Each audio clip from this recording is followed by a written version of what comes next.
Hello, magandang umaga sa inyo lahat. May magpapa-shoutout ba?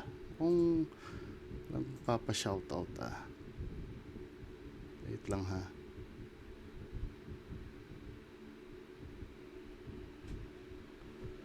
Sana ba yung ano? Wala mo na masakit ang ulo ko ngayon, hindi mo na tayo mag-shoutout. Anyway, magandang umaga sa lahat, shoutout sa inyo lahat. So ito, kahapon, 'di ba, na content natin, nag-explain na naman si Sir Boyong the Explorer regarding dun sa bodyguard issue. No. Kasi 'di ba, ang sabi ng Napolcom, tandaan mo ha, kampo nila yung nagsabi na bodyguard 'yan. Si Casper, driver bodyguard daw. Kahit sa resume niya, nandiyan sa resume niya, 'di ba? Driver bodyguard, ang sabi ng nagkaso, hindi legit kasi walang papel. Ipipilit na naman ni Sir Alex Pabella na hindi nga ba, yun na nga ang argumento nung naiintindi. Paano niya na si Sir Alex Pabella?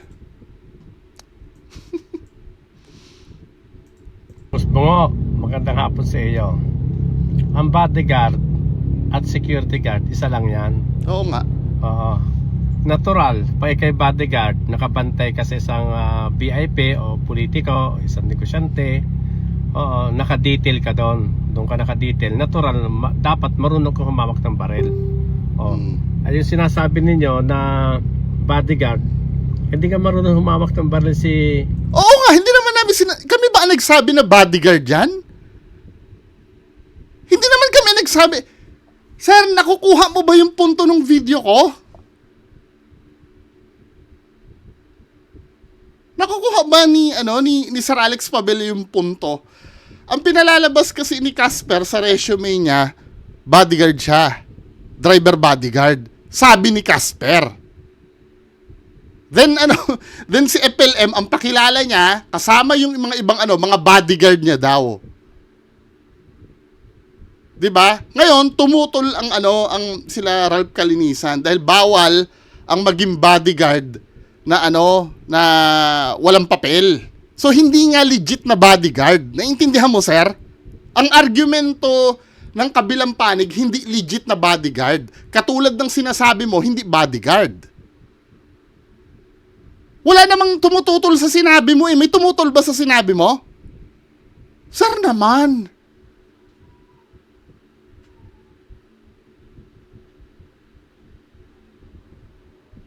Hindi ba nakukuha ni Sir Alex Pabella yung Ulitin nga natin. Ano ba? Wala naman sinasabing mali yung sinabi mo. Ang sabi nga namin, tinulungan mo pa yung yung nagsampa ng kaso. Sino ba nagsabi mali yung sinasabi mo? Tama yung sinasabi mo. Hindi nga talaga totoong bodyguard. However kasi, ang deklara ni Casper sa sarili niya, driver bodyguard, pati si FLM, bodyguard niya rin daw. Ikaw nagsabi hindi bodyguard. Totoo naman yung sinasabi mo. Sinungaling nga si FLM, kung ganon. Ano ba, sir?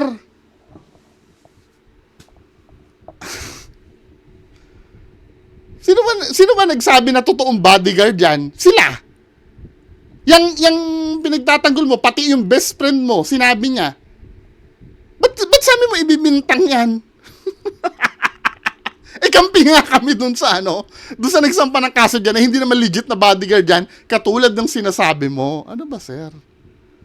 Bungo, magandang hapon sa iyo. Ang bodyguard at security guard, isa lang yan. Oo. Natural, pa ikay bodyguard, nakabantay kasi isang VIP o politiko, isang negosyante. Oo, nakadetail ka doon. Doon ka nakadetail. Natural, dapat marunong kang humawak ng baril. Oo. Ayun sinasabi ninyo na bodyguard, hindi ka marunong humawak ng baril si Casper eh. Pinahawak ko ng baril, pinaturuan ko pa doon, hindi marunong pumutok eh. Para sa first time, para sa makapagpaputok ng baril. Ang security guard at saka bodyguard, isa lang yan. Pag sinabing bodyguard, nakabantay yan sa VIP tao, negosyante o isang individual na kailangang lagyan ng bodyguard dahil sa kanyang security reason. Security at bodyguard, isa lang yan. Parang security guard ng kumpanya. Mga security guard ka doon. Halimbawa yung boss mo yung umalis, ay doon punta ka mo dito, bodyguard ka muna sa akin. Dito ka muna sa akin na ganun yon. Sasabihin mo magkaiba, hindi man magkaiba yon. Isa lang yun. Sabi ko, paminsan-minsan gamitin mo yung utak mo. Akala ko naman matalino ka, akala ko i-understand mo. Magtanong ka muna bago ko mag-commit ng ganyan, kasi nalabas na katawa-tawa ka eh. Di ba? Ganun lang yon. Ay kung humala ka, akala mo tama ka, pero sa mata ng marunong, mali ka naman. Ay, nakabungo.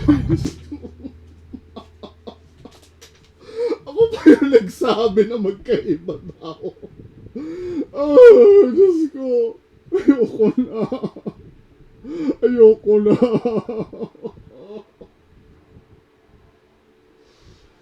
Ay, Diyos ko. Sir Alex Pamilya.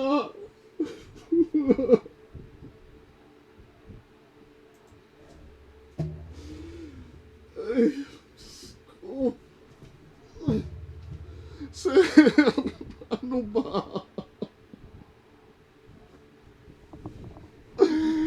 Pagod na ako sa ganitong gawain. Diyos ko. Panginoon ko, bakit mo ako dinala dito? Sir, wala akong sinasabi na magkaiba yung bodyguard at security. Diyos ko. Ay, Diyos ko.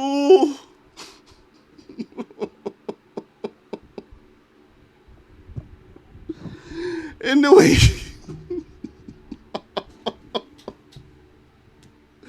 Anyway, may nag-comment dito.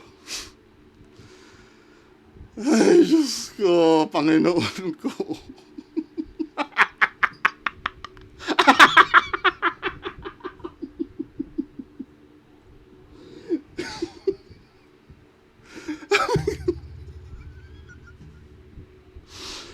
Ay, naku.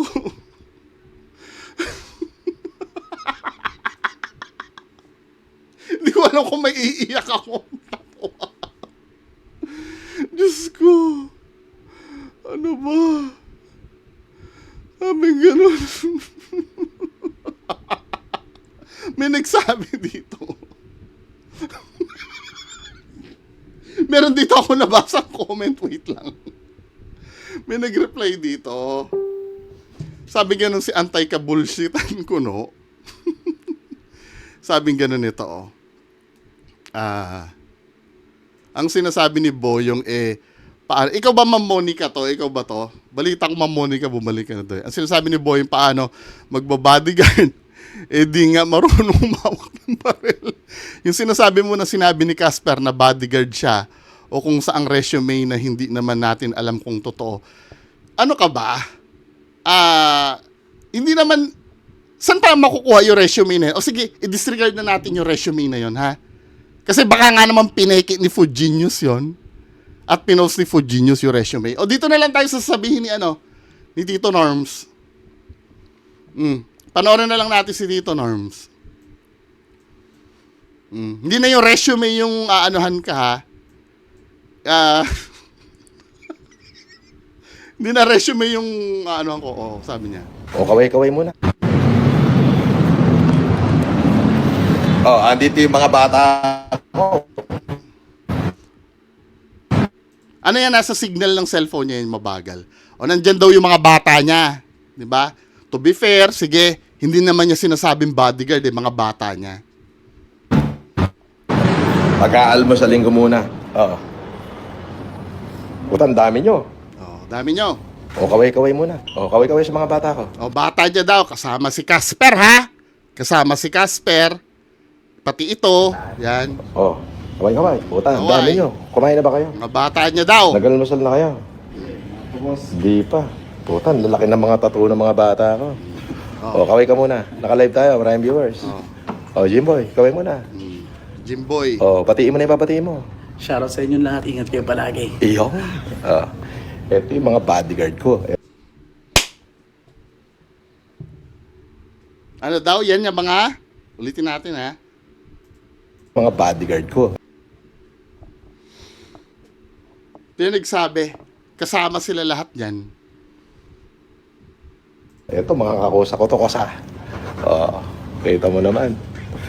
Ang liliit niyan, friend. Oo.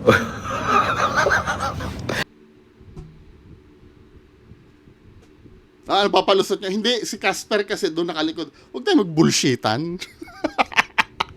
Mga bodyguard niya daw yung mga bata niya. Ano ba? Ano pa bang ipapalusot niyo ngayon? Come on. Di ba? Ayoko ano. Tama na to siguro 10 minutes. Sana ulo ko. Bahala kayo. Kung tama si Sir Alex Pabella, go ahead. 'Di ba? Suko na ako.